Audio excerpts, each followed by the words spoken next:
Hi guys, welcome back to the channel. I hope we're all doing well. So guess whose mod list just broke? Guess whose files just got corrupted? This guy's. Jokes aside, I had to basically do a complete 180 to get back to where I was. Basically, so a couple things to change about this playthrough. Basically, we're not doing the Civil War quest line. We're not doing the college quest line. We're just going to focus on the base game and the DLCs. So just consider this a Dragon Break where everything happened at once and everything went to shit. So, so yeah. But before we do that, prevent us. I did promise that we would do. The Jarl is, as you can imagine, very busy. From Adrian? Ah, thank you. Please, take these few coins for services rendered. He didn't, and he wasn't joking by a few coins.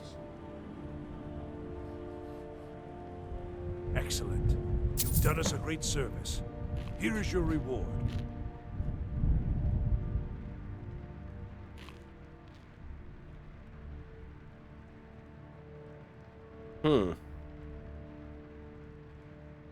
Enjoy your visit to Divines bless you. May the ground you walk quake as you pass.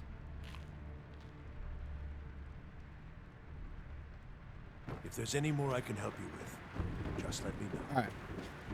On to Hyrathka.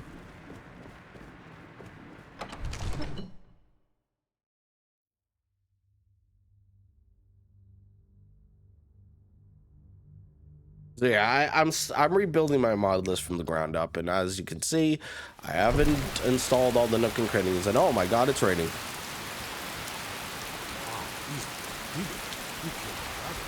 So I don't have all the embers and the fancy stuff.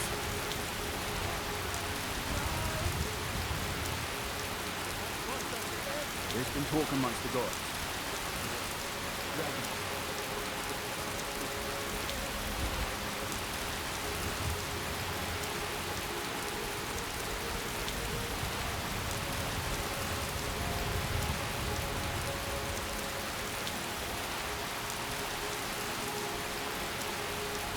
You there. We're looking for someone in White Room. We'll pay good money for information.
All right. So I'm actually going to travel to Valtheim Towers once I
Oh my god, it's an aqua bear.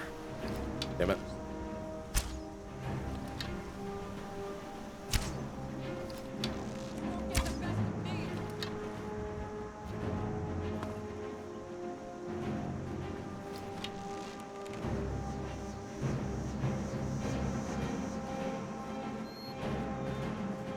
Come at me, bro.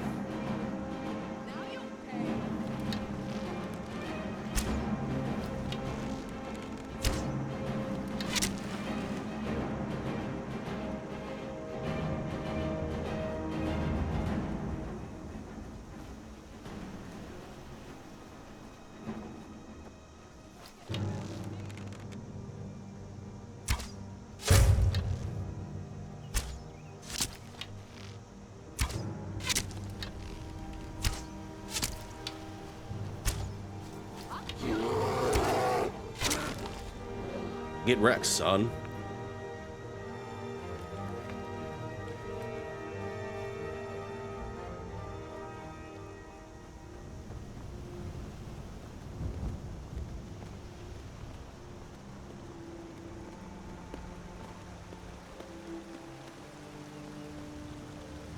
This might be actually a shorter episode, give or take.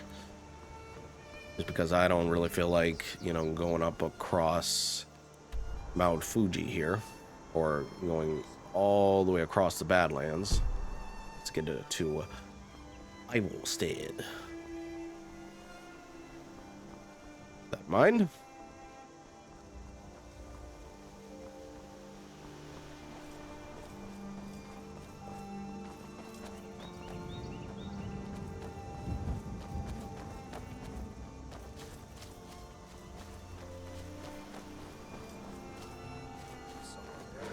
Oh god, what the flying rat crap, dude.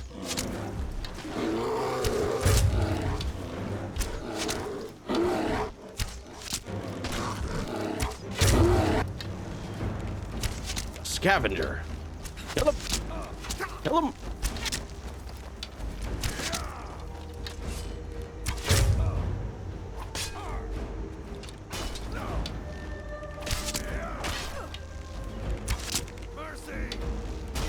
Get him, Lydia. Get him. Get him. Anyways. All junk.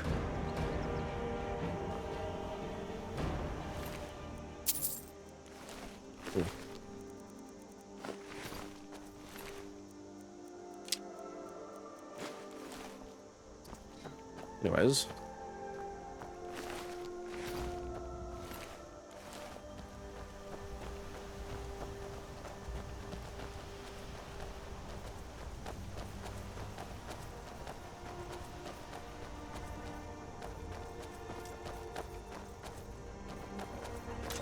Oh god.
I wonder what this is.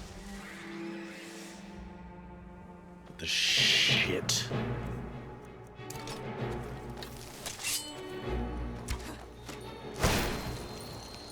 Get wrecked. Absolutely destroyed.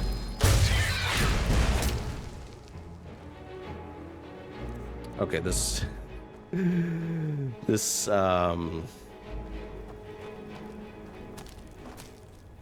warrior's charge. Interesting.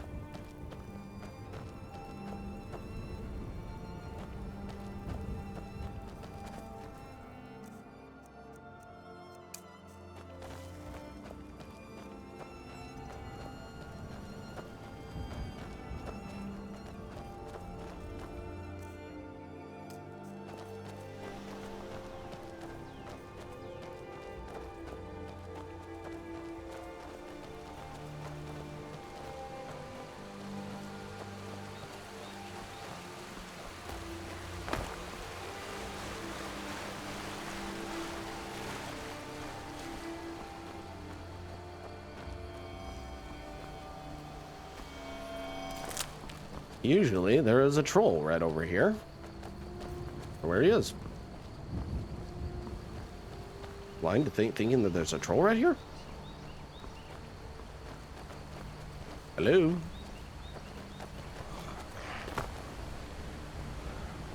Hear him.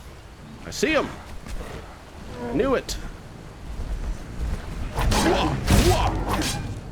Two-shotted, bitch.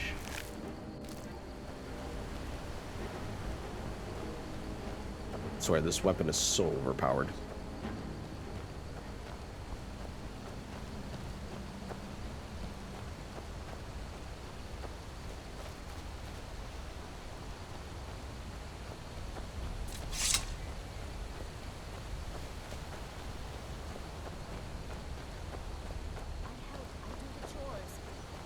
On your way up the 7,000 steps Passing again? through on your way to High Hrothgar?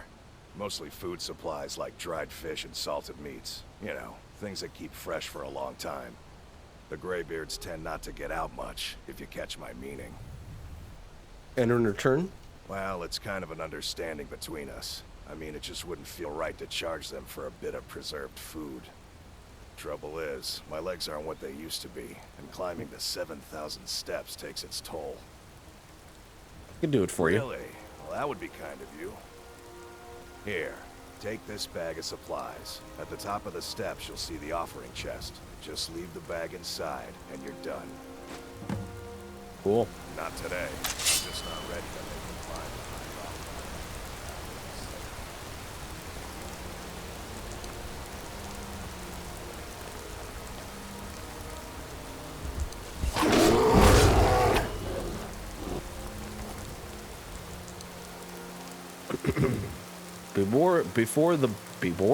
Before the birth of men, the dragons ruled all Mundus. Their word was the voice, and they spoke only for true needs, for the voice could blot out the sky and flood the land. So, I mentioned this in a few videos that are now deleted. Oh, a troll! You really don't, like, basically, if we are what to be believed in the Nords and everything like that, you know, dragons, depending on where they come from, there's all sorts of speculations on where they actually came from. Some people think, some lore masters think that they came from Akavir, some others think that they came from Matmora. Regardless, they could use the voice, and when men came into this world, now I know, now there are some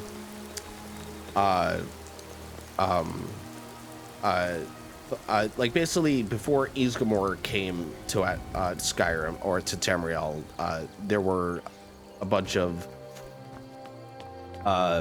old Nedic tribes, you know, from that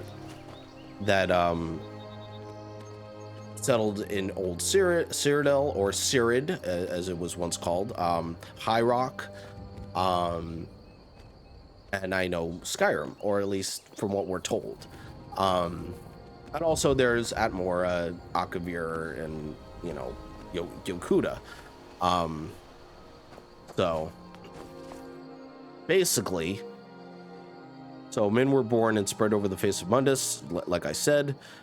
The dragon presided over the crawling masses. Men were weak, then had no voice. So basically, they didn't have the power of the Thu'um like they do now, or like they did in later years. They ended up getting taught the voice by Parthenax, which you know is spoiler alert. I mean, if you haven't played the game, then you know Parthenax is basically a big, huge dragon, an old dragon. Regardless,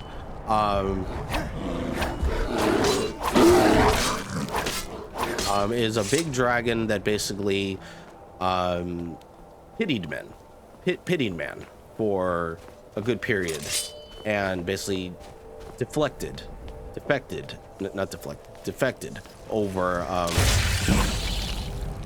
defected and betrayed his dragon brothers, and he was basically the left lieutenant of Alduin. He was basically the left lieutenant of Alduin, and he ended up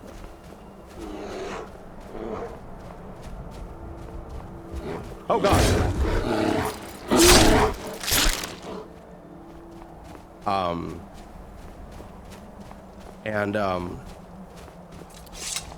What I know and what other people have, what I've read, is that the Nords, or the Atmorans is what they were called,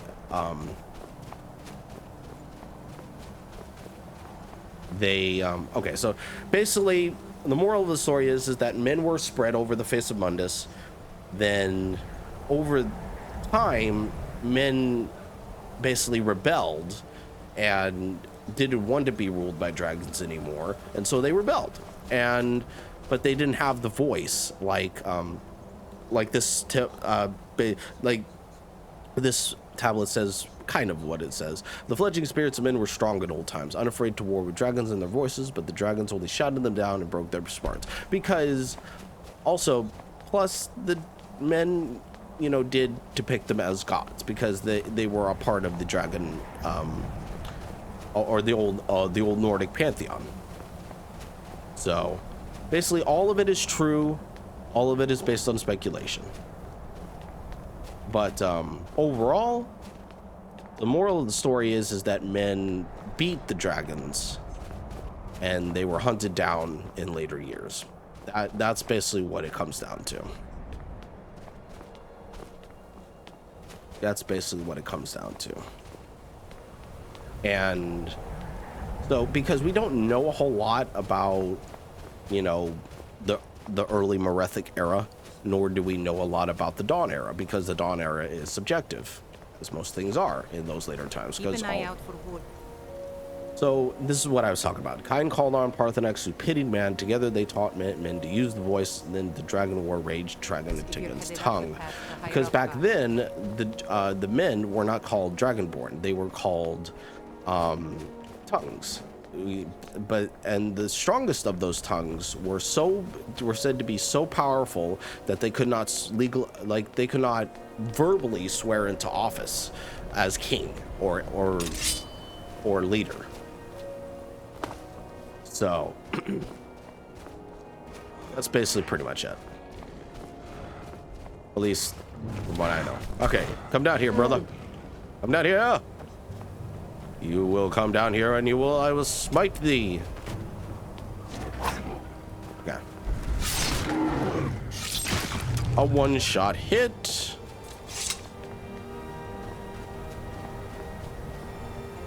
Men prevailed, shouting Alduin out of the world. Well, they didn't really shout him out of the world, even though this tablet says otherwise. They basically, as you learn from Parthenax, they shot him. They used an Elder Scroll to push him forward in time, proving for all that their voice too was strong, although their sacrifices were many-fold. You learn from Parthenax that they used an Elder Scroll to do all that. Pretty much.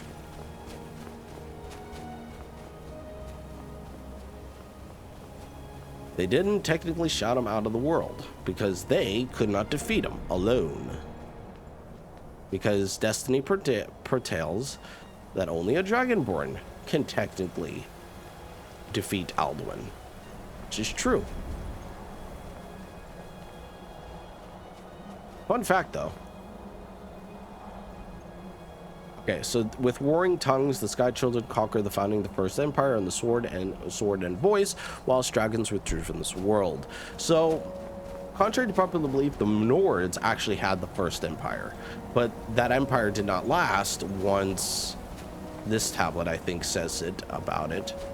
I think this is about Jurgen Windcaller. Yes, the tongues at Red Mountain went away humbled. Jurgen Windcaller began his 7-year meditation to understand how strong voices could fail. So there you go.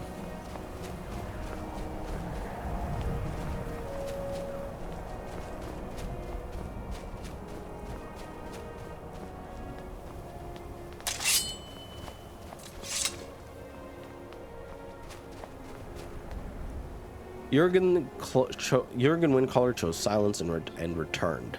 The 17 disputants could not shout him down. Jurgen the Calm built his home on the third of the world. So basically, I can't remember where I read it, but there was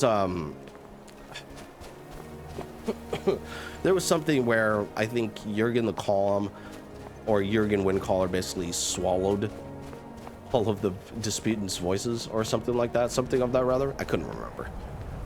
Something of that, rather.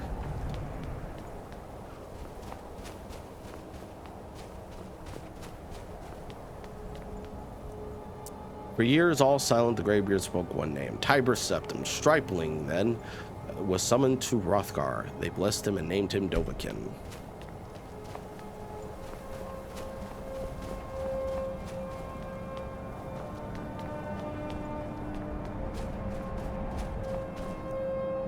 The voices worship, follow the inner path, speak only in true need.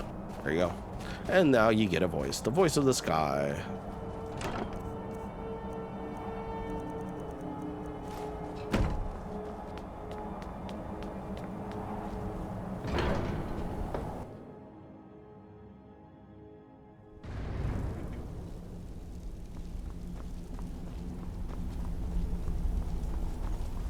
So, a Dragonborn appears at this moment in the turning of the age. We will see if you truly have the gift. Show us, Dragonborn. Let us taste of your voice.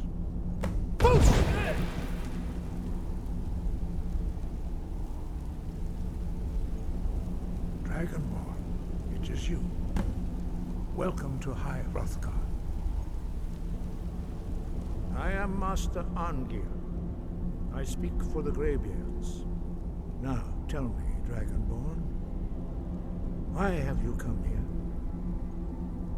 We are honored to welcome a Dragonborn to High Hrothgar. We will do our best to teach you how to use your gift in fulfillment of your destiny. What is my destiny? That is for you to discover. We can show you the way, but not your destination. You have shown that you are Dragonborn. You have the inborn gift. But do you have the discipline and temperament to follow the path laid out for you? That remains to be seen. Without training, you have already taken the first steps towards projecting your voice into a thum, a shout. Now let us see if you are willing and able to learn. When you shout, you speak in the language of dragons. Thus, your dragon blood gives you an inborn ability to learn words of power. All shouts are made up of 3 words of power. As you master each word, your shout will become progressively stronger. Master Einarth will now teach you Roll, the second word in Unrelenting Force. Roll means balance in the dragon tongue. Combine it with Fus, force, to focus your thumb more sharply. Roll.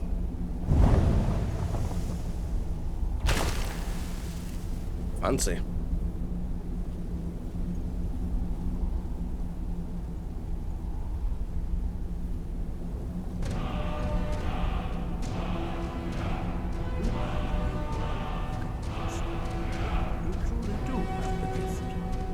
learning a word of power is only the first step. You must have rockets and constant practice in order to use it in a shout. Well, that is how the rest of us learn shouts. As Dragonborn, you can absorb a slain dragon's life force and knowledge directly.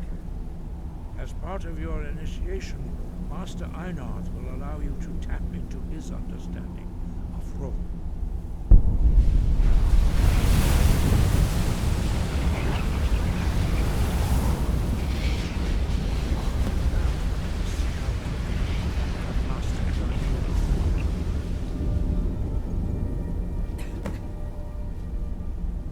Use your unrelenting force shout to strike the targets as they appear.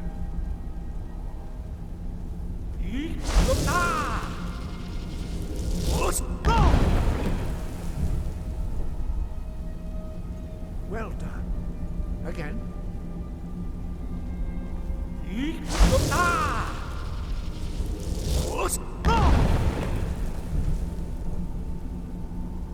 You learn quickly. Once more.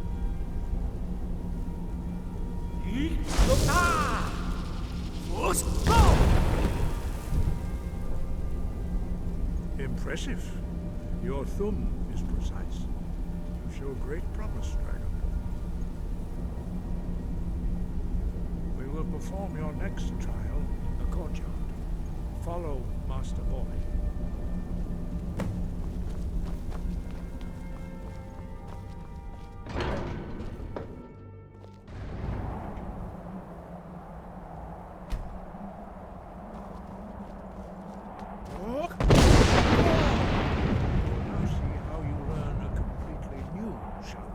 Master Bori will teach you Wold, which means whirlwind.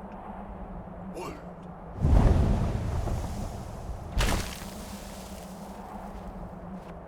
You must hear the word within yourself before you can project it into a thum.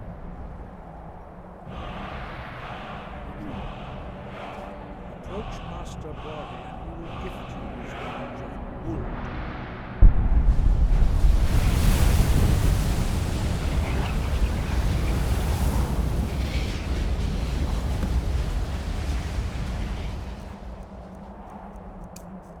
Now we will see how quickly you can master a new shout.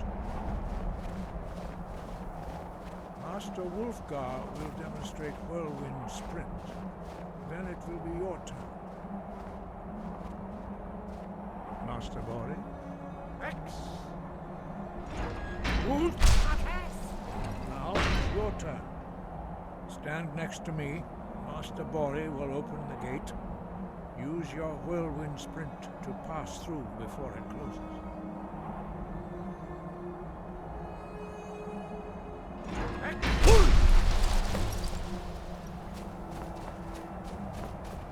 Your quick mastery of a new thum is astonishing.